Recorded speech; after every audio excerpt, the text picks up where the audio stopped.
Welcome to the Career Refresh Podcast. I'm your host, Jill Griffin.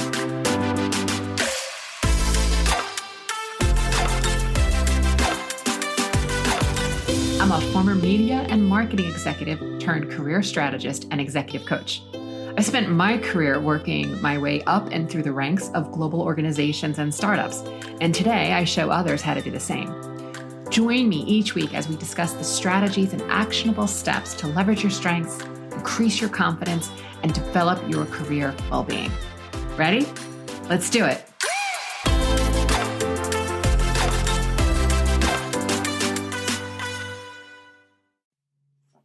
Hey there, I'm Jill Griffin, and this is the Career Refresh. Today, I'm introducing you to Kristen Leone. She is a digital transformation and strategy expert at Google. Kristen is a strategic leader who combines the growth mindset of an entrepreneur with the creative discipline of a brand owner.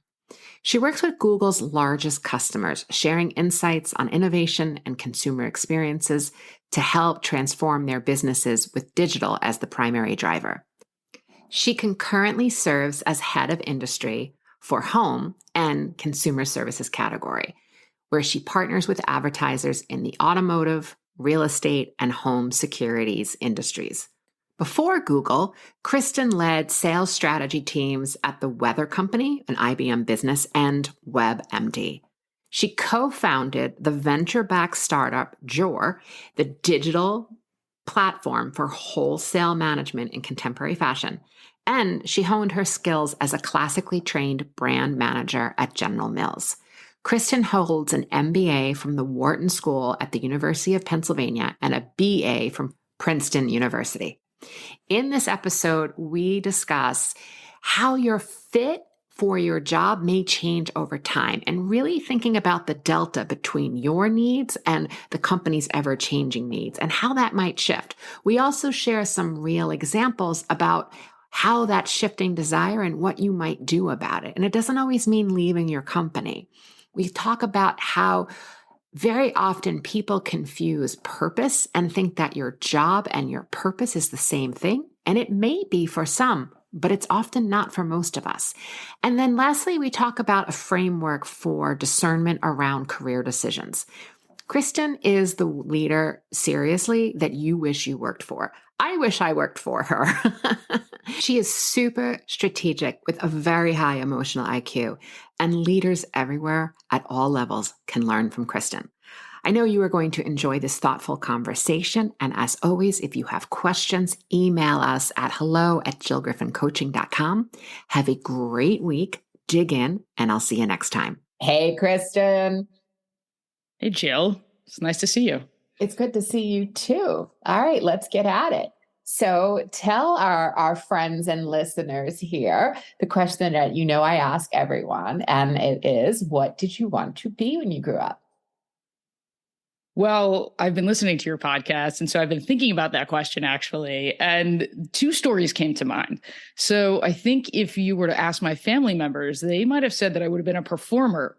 I was remembering that my aunt and uncle, when I was really young, gave me a Muppets Little Miss Piggy microphone. There was a talking Miss Piggy and a microphone attached to it with a little wire. And when you sang or talked into it, it would move the Muppet. And I was obsessed with that. It's amazing. So that was something they would always tell me, you're such a ham and, you're going to be a performer. But really what I wanted to be was I actually wanted to be a business owner. I kind of knew the concept of an entrepreneur because my dad had to take over the family business when my grandfather had passed away suddenly. And so I watched him establish the culture for the business and be a leader. And when I was a little kid, I was trying to think of business ideas. I actually had a little toy assembly business for a while. I went around the neighborhood and passed out flyers saying that I would assemble toys because I knew parents hated to do that. So those were kind of my journey when I wanted to grow up.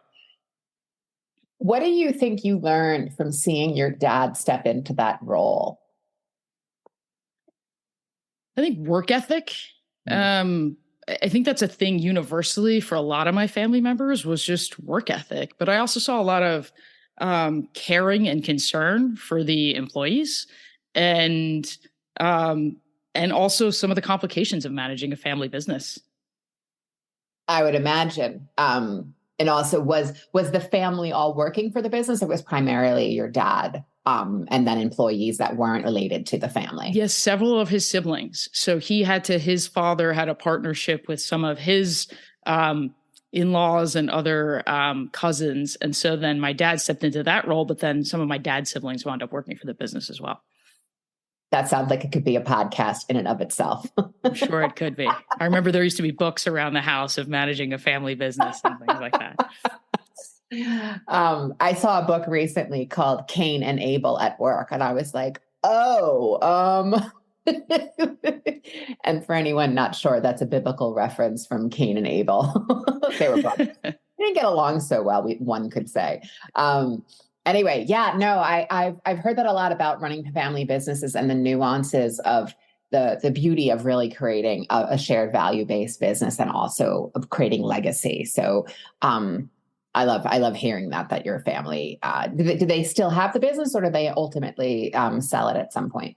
They do. There's been different iterations. They've sold different components of it, and they've bought other things and reconfigured it. So yeah. Neat. All right. So I would love you to take us through a high level, touch point of your career journey, so then we can get into where you are today. Sure. I'll share a little bit. When I was thinking about your earlier question, I'll share a little bit of where I started. I actually went to college and majored in cognitive psychology. And I mentioned that because I think that's informed my approach to careers and decision-making, because I studied how we make decisions, how the brain works. I had the good fortune of having Daniel Kahneman as one of my advisors. And Wow. One of the alumni of my school was Martin Seligman, who's kind of the father of positive psychology. And so I got to read about and learn about learned optimism, optimistic bias and decision-making, all those things in my formative years. And I know that really shaped how I interact with the world and how I've made decisions about my career. So I graduated in 2000. It was the tech bubble, and I actually joined a startup at that time. But over the years, I was always looking to learn about ways to run a business. And so I later worked in client side, like marketing roles, a lot of sales and marketing roles, places like Pfizer, places like General Mills, running brands like Nature Valley granola bars and Trick cereal. We also got to play with the Pillsbury Doughboy, which was really fun. And then I eventually found myself in sales back in the New York area, working on big sales teams. And I currently run a sales team at Google. And sometimes people ask, what do you sell at Google? And it's ads. The primary revenue driver for Google is the advertisements that you see in our search properties or on YouTube or on different websites around the internet. And so I run a team of people that partners with some of our largest clients to help grow their business. What an amazing experience. And then also having the background of marketing, I would have to imagine it taught you more about going into the sales role. I mean, you had your basics in cognitive psychology, but then learning the application of marketing and then going into a sales role. Was it a conscious choice to then move into sales, or did it sort of just naturally happen? I think it naturally happened over time. I chose the marketing role when I was at business school. I really got an understanding of what brand marketing was. And what I loved about it was that you had P&L ownership, right? You got to manage the full perspective of the business. And for me, wanting to be an entrepreneur, which I ultimately have done at different points in my career, I should say that too. Like I've stepped out of corporate and co-founded businesses. So I thought that would be a great holistic learning of the business, but also be able to get to stay close to creativity and connecting with consumers and understanding how to deliver a message. And the way I came to sales was I had transitioned to a strategy team inside of a company called WebMD, which was the largest health information platform in the US at the time.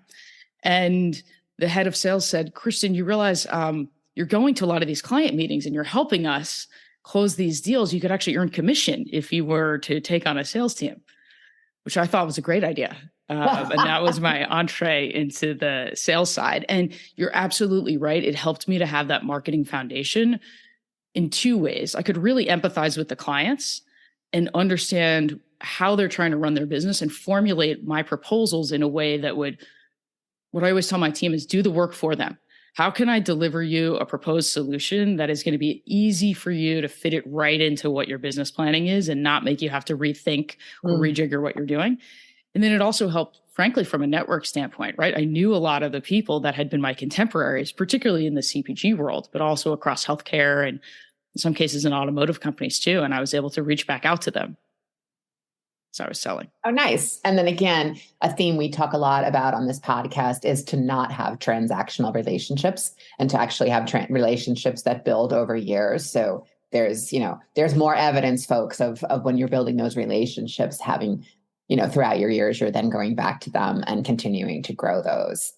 When you think about making that switch from marketing into sales, what is something you liked more than you thought you would? I think I liked the ownership and having a quota, actually, and having responsibility for your business. I think that can be a fearful thing for some folks, to have that scoreboard that you're always moving towards of, am I going to hit my numbers? But I think more than I thought I would, I embraced it and see the opportunity of, well, how high is up?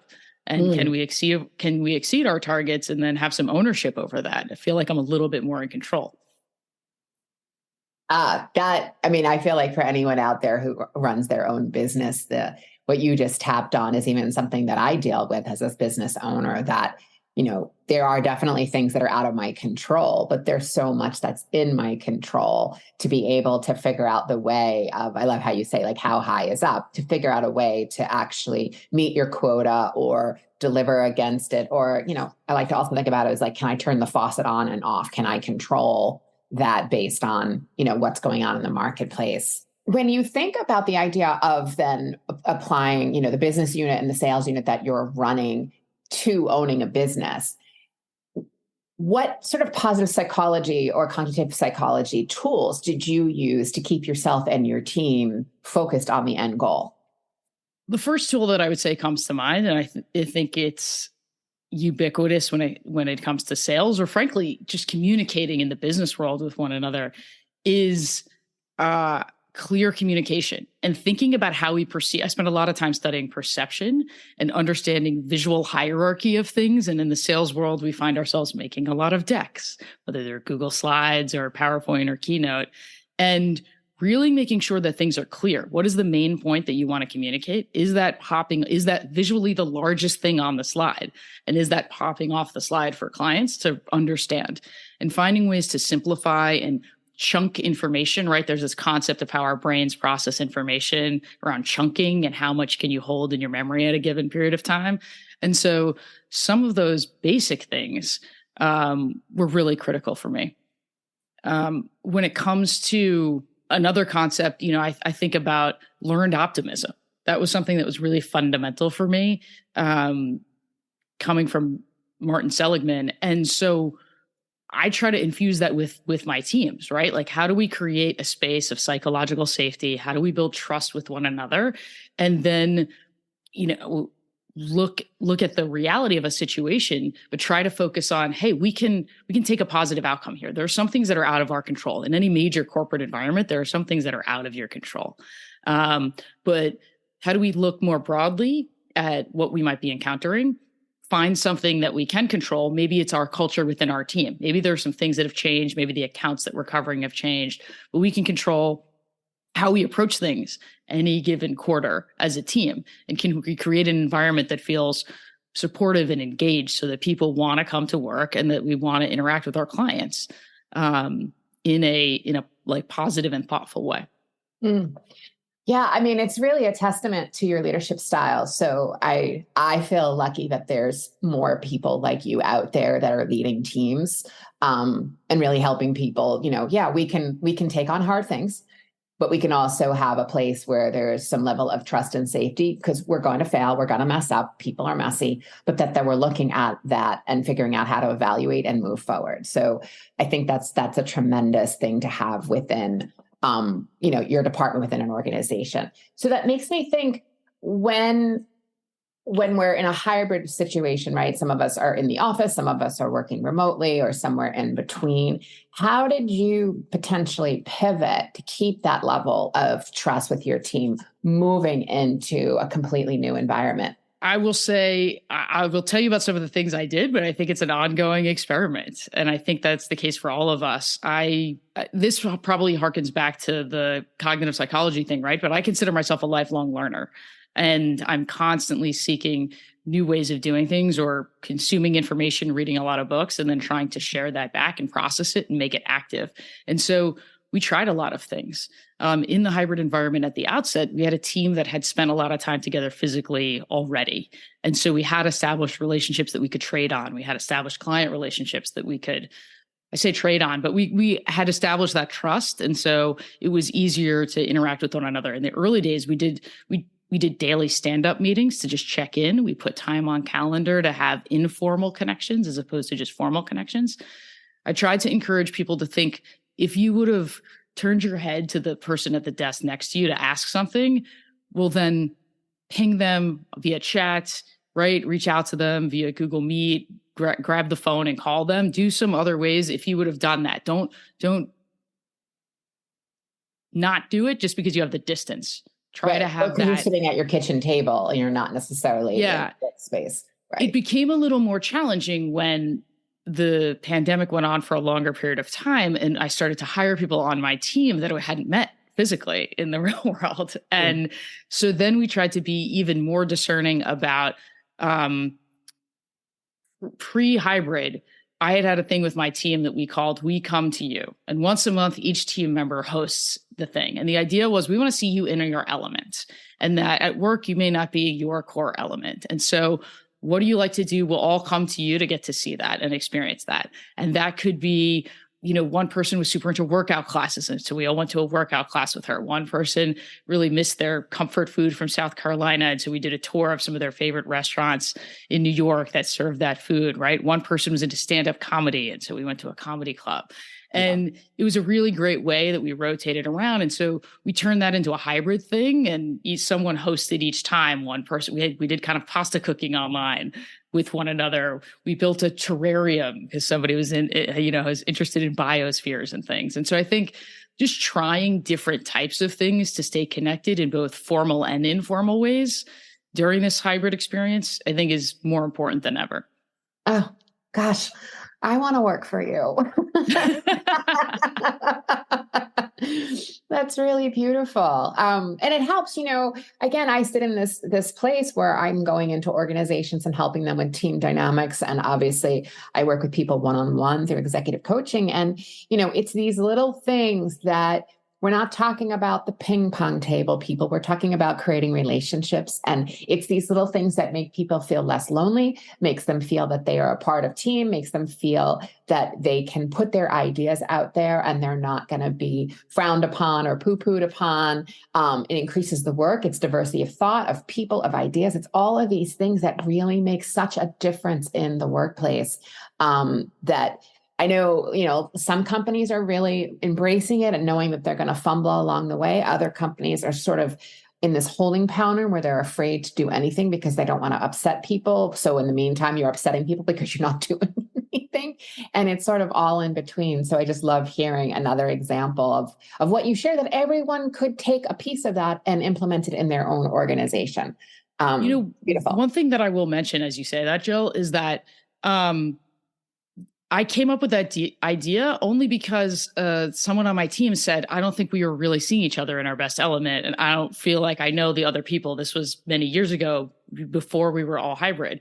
And so I would really encourage people to advocate on behalf of what you think the needs are and try to come with your own solutions. No one's stopping you. I mean, I sort of operate with a motto of I'd rather ask for forgiveness than permission. And particularly when it comes to these cultural touch points inside an organization, I would say, if you have the idea, try to just do it.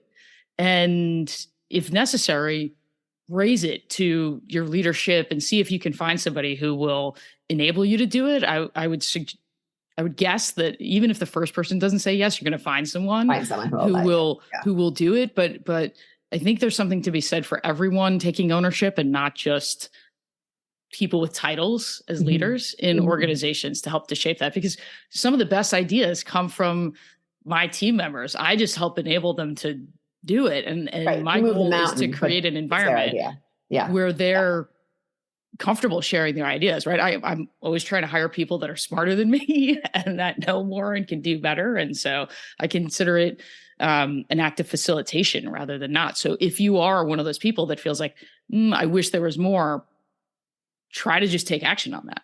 Yeah. Really great point for people to take away. I love that. It's an act of facilitation. You don't necessarily have to have the idea. You just need to create the capacity to have the idea come to fruition for people. So it really, that makes me think of the conversation that you and I have had over the last few months, because it around fit and fit for a job, right? This idea that being in a job and the fit that this is the right job for you isn't constant, right? It evolves. And I would love for you to share with our listeners what your take is on fit and how you navigate that both for yourself and others. Sure.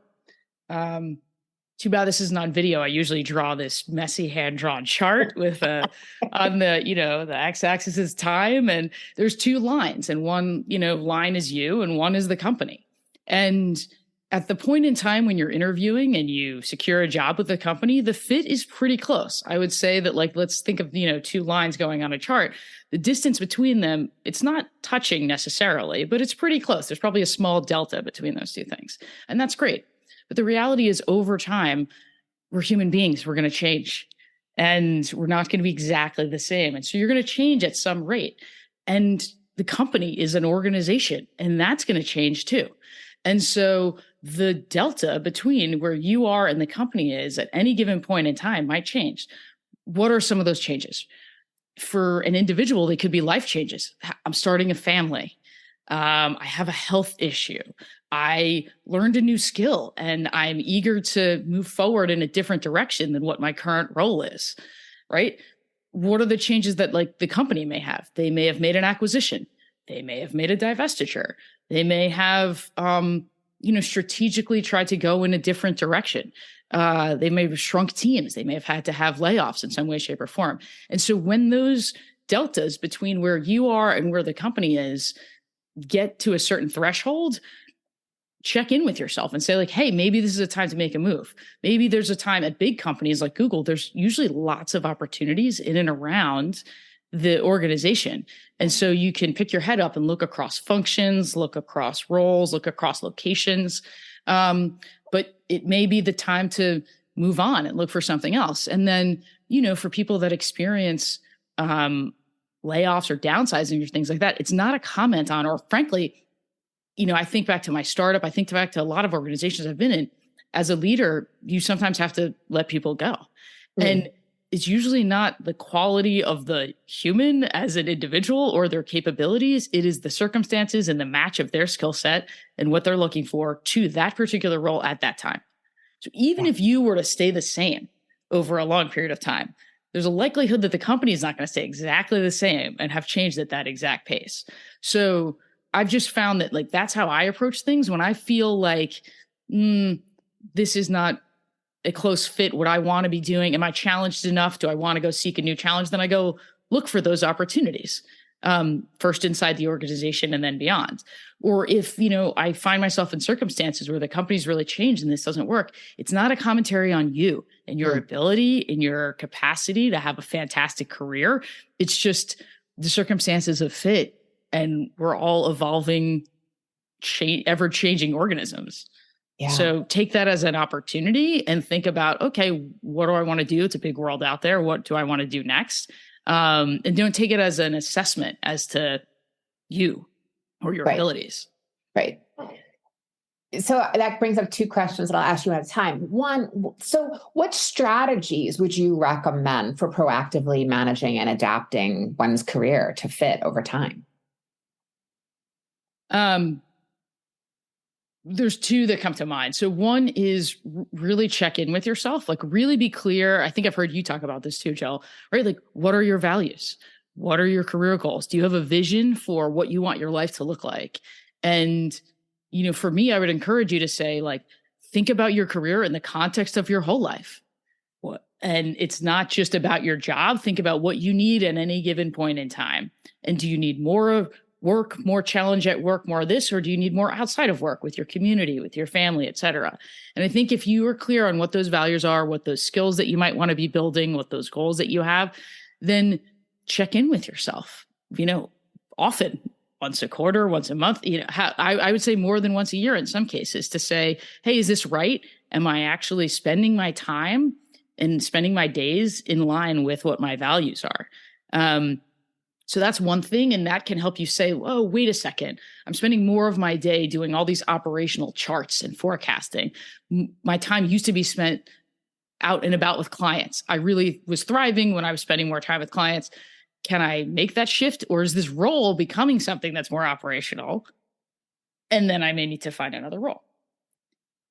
The other thing that I would think about that I've been spending a lot more time with in the last, 4 or 5 years is get an outside perspective. Talk to a friend, talk to a colleague, get a coach. I read this book, $1 Trillion Coach, which is the story of Bill Campbell, who was a guy who coached Steve Jobs, Eric Schmidt at Google, all these prominent leaders in Silicon Valley, Coach Sheryl Sandberg. And when I read this, I thought, wow, all these people they're not doing it on their own. They have a coach helping to reflect back to them. And then I got to thinking, as a sports fan, you know who else has a coach? All the greatest athletes of all time. Exactly. LeBron James has a coach. Serena Williams has a coach. Roger Federer has a coach. So it made me want to get coaches. So I promptly went out and hired some Good, coaches. Exactly. But I think that it's important to know that all the best have that, because you can't see yourself, and having that somebody else reflect back to you what they're seeing can help you process. And I found that incredibly useful in assessing fit over time and what might come next. I love it. So to recap, it's the self check-in with values, which also sounds like checking in with your strengths, because if you find yourself previously in a role that was more relationship driven and now all of a sudden it's more operational driven, that might be a values misalignment, and then also not necessarily using your strengths. The second thing I'm hearing is that outside perspective, whether it's a mentor, if you can find an unbiased friend or family member, or actually going forth and hiring a coach, that exact as you said, all the best athletes have coaches, and they don't just have coaches for how to strengthen their physical body. It's also how to strengthen their mind. LeBron James has talked a lot about mindset and how he and the team have prepared over the years for getting on the court and the challenge of getting on the court. So right up my alley with that on what you said. And the other thing that you said that kind of feeds into the next question, you said before about how you may even be consistent, but maybe your company is taking a different position, is this idea that when you tie your value and your own self-worth so connected to your job, I get it. It's what brings us in money. It brings us purpose. It makes us potentially make a difference in our lives. I understand why jobs are so important, and they do connect in with our identity. But when you're in a marketplace, especially as tech and marketing have taken a bit of a hit over this year, again, unemployment is still low, wages are still high, but we're talking about two sectors that have experienced, above indexing on laying offs and reorganizations. I find a lot of people, especially if their job search is going on for a while, they really take it about their self-worth and that they are maybe valued less because they are in a position where they're going to get reorged out, or they already have been reorged. From your experience, how would individuals disconnect their self-worth from the company's strategic decisions so that they can maintain their own confidence? I think it's important to establish connections and community outside the company. I think that, and I understand that it's really hard, particularly in the modern world. We have these major organizations who have, you've referenced the ping pong tables before, Jill, right? Who have created all these facilities, and a lot of people have food in their offices, all the things to try to keep you there as much as possible and take on as much of your time as possible so that you're fueling all of your energy towards the organization.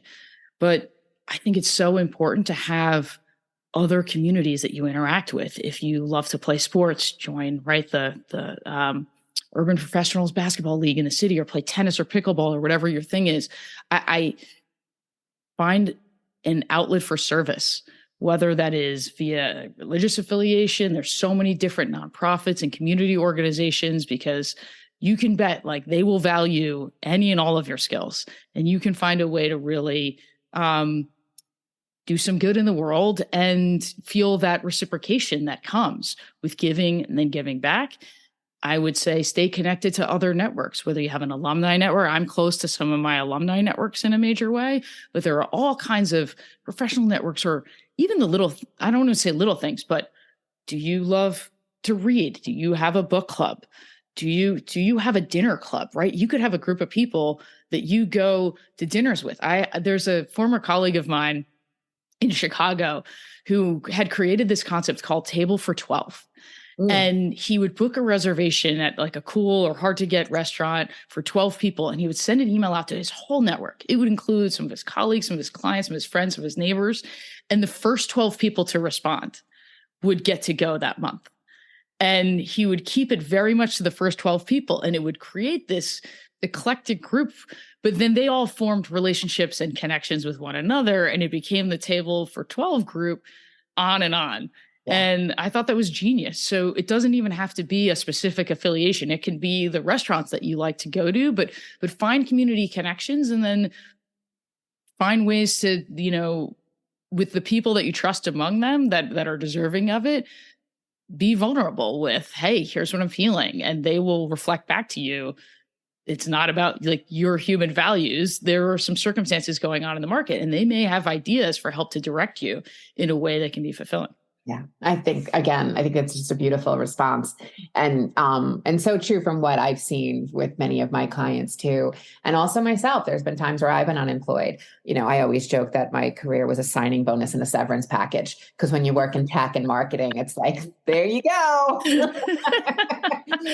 And it's easy to joke when I'm not necessarily in it, but finding that way to find your value. And I think the other thing that you didn't say, but it's sort of reading between the lines is what I heard, is that I think in the United States, especially, it happens elsewhere in Western, philosophy, but I think especially here, we so often confuse our purpose with what we do to make money.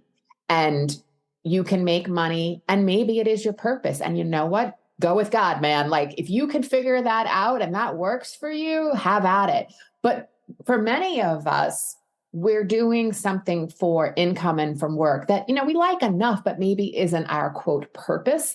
And finding a way to, the two of them can be held differently, right? You can have something that you do for work, and then you can have things that, as you mentioned, sports, your alumni group, potentially a religious or a belief-based organization, your family. There's lots of other things that may align to your purpose. One of my personal desires is to be inspired and to inspire others. That may or may not happen at work. I mean, I hope it continues to happen within workplaces and work environments. But when you're clear in something like that, you can find all the different ways in which that can help. And that is what that esteemable acts and building that self-worth is really what will help you get through some of the challenges and pivots that will happen, in your career.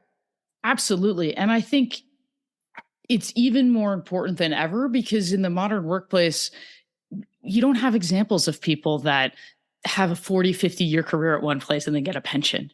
Right. It doesn't work like that. We don't have pensions anymore, really. We have 401ks. And so you have to be more of a free agent about your career and think about, what are the skills that I'm building?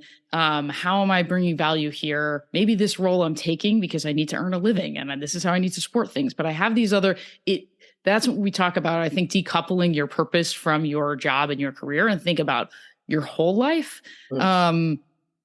It's important. And think about, look, life is fragile too, right? A lot of some of my perspective on life has been shaped by losses.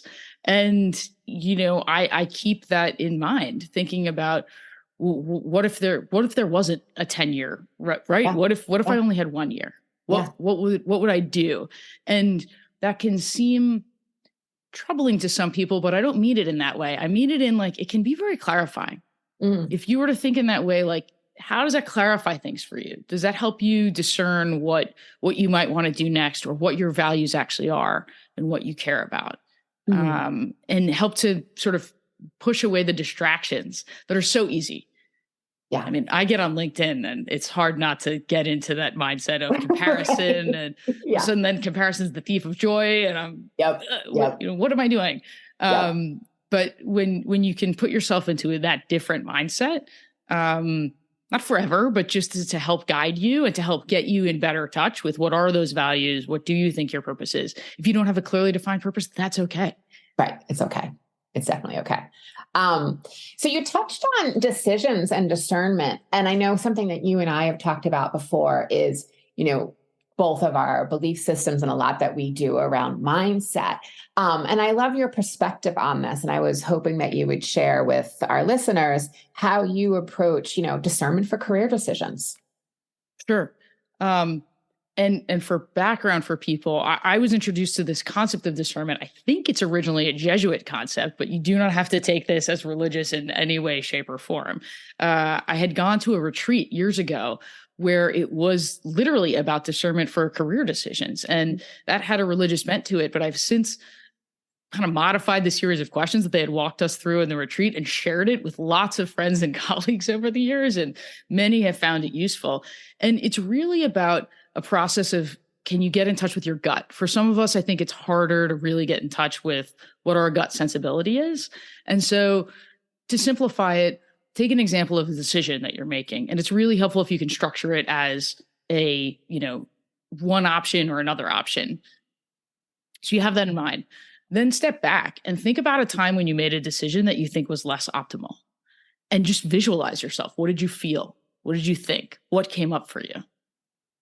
Then think about a time you made a good decision that you were really happy with, that had a really positive impact on your life.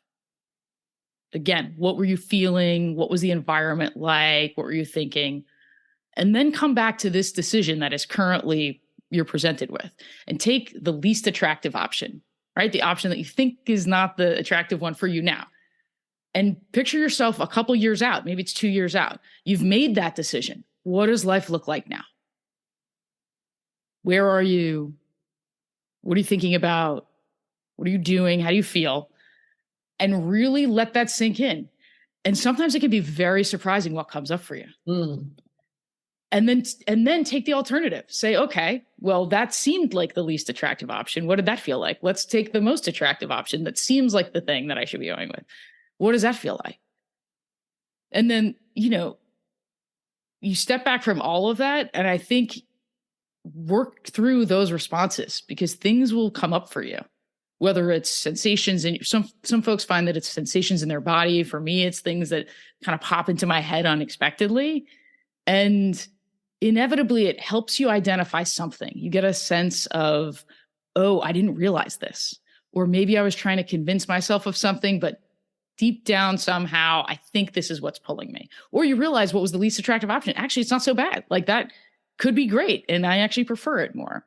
So it's really a framework to help you get in touch with the sensibility of your gut, which candidly, like as we're learning, right? Like I staring at my bookshelf, there's another book called The Extended Mind by Annie Murphy Paul. That's, we as humans take in information in so many different ways through all of our senses. And it's important to tap into that as we're making decisions. And you can activate those parts of your brain, activate all of those systems by going through a process like this, whether it's this one or another one. But I would just encourage you to take that time out to do that. Yeah. I mean, it's really, really dead on. And I love the simplicity of it, of just, there's no fancy tools. There's your brain, okay, maybe a notebook and a pen, right? Or a notes app, but just really thinking through and thinking through those various options. Reminds me of a client who recently decided to leave a job that she knew she could have for life, meaning the benefits, what she was doing, how it was showing up, the way she was integrated into it. She easily could have stayed there for the rest of her life, for as long as she started and wanted to work. And so there was a lot of discernment in there, and then realizing that there were things that were missing and making the choice. And the choice next, I mean, it's not jumping off a cliff, but the choice next, there's a lot of unknowns, but it fulfilled the area that she was finding that she was missing in what she was doing for, like we do, hopefully 40 hours, but some of us 60 hours a week, right? So that simplicity of tapping into your gut, thinking through two options, and really thinking about your future self, like what would your future self want and how this could play out. I love it. Kristen, this has been so, I love it. Just so simple, so helpful, really great nuggets throughout this. And more people would be really fortunate if they had you as their supervisor or leader. So thank you for sharing honestly about your work, the work that you do, and really also an inspiration for other leaders and what some of the things that they could follow. So I appreciate that. That's very kind of you to say, Jill. I always love engaging in conversation with you. I always learn new things and it sparks creative ideas. So thanks for having me. It's been a delight. Awesome. All right, everyone. So thank you again for being here. If you have any questions, you can email them to hello@jillgriffincoaching.com. We can get those questions to Kristen, and we can maybe even have her come back if that's what all of you want to hear more of. So thanks for listening. Have a great week, and I will see you next time.